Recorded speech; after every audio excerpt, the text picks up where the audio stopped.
So I made a video recently about something going on with mothers. And I then followed that with kind of the state of fathers as well. And when I think about it more in depthly, the definitions that we have of what a mother is supposed to look like, that is a layered and categoried set of standards, is based on the traumas of those who set those standards. And what I mean by that is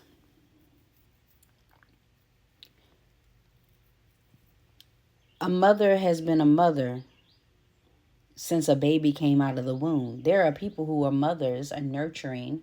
Mothering and nurturing are not the exact same thing.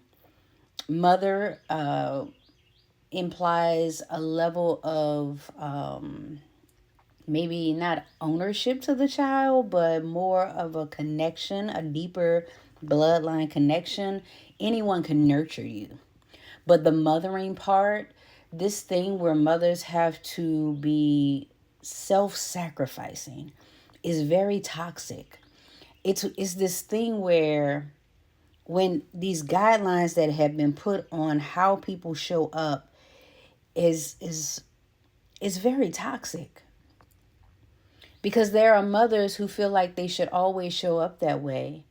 And when you take on the title of mother, it's almost as though it supersedes the title or the gender of woman.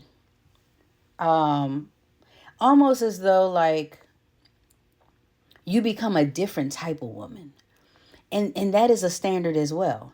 I remember when I used to take my kids places with me all the time because I'm a Sagittarius, so I was off the hook. Like I just fly.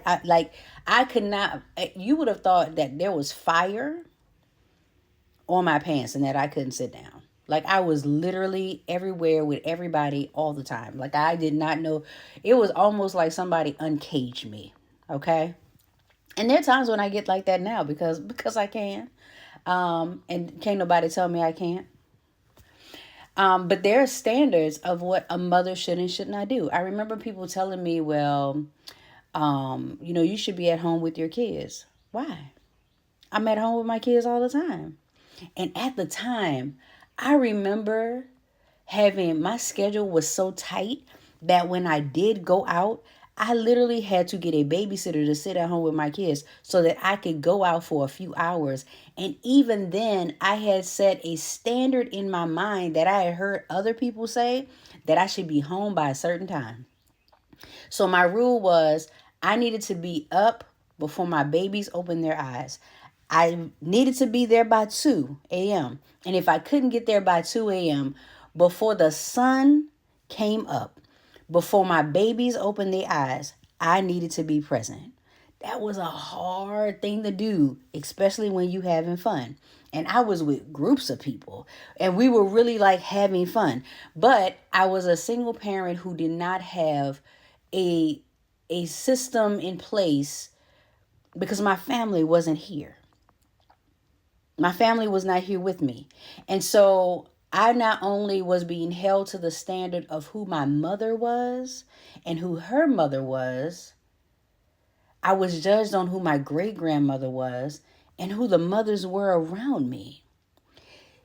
I even have had to check myself when I see how a mother is handling the situation because it's not my business. And this whole herd mentality where we keep each other in line is some bullshit when it comes to mothers. Because the level that we're willing to give, not that fathers can't be nurturers, but as mothers, we are more intuitive, which means we become more nurturing very, very early to everything and everyone around us. We just want to save the fucking world. Just save the world. Save everyone, make it easier for everyone, and then we learn not to make it easy for ourselves. So let's go back. It's toxic. It's toxic. And so I remember these people telling me, like when I would bring my kids with me places, now on top of me having to strategically find somebody to watch them that I trusted, being a person who had their own traumas that they had to deal with, and they had to like be so selective, because I was extremely selective, because my kids' peace of mind, I did not have the peace that I thought I should have. So there was a level of peace that I desired them to have in my home. Pressure, straight pressure. Okay?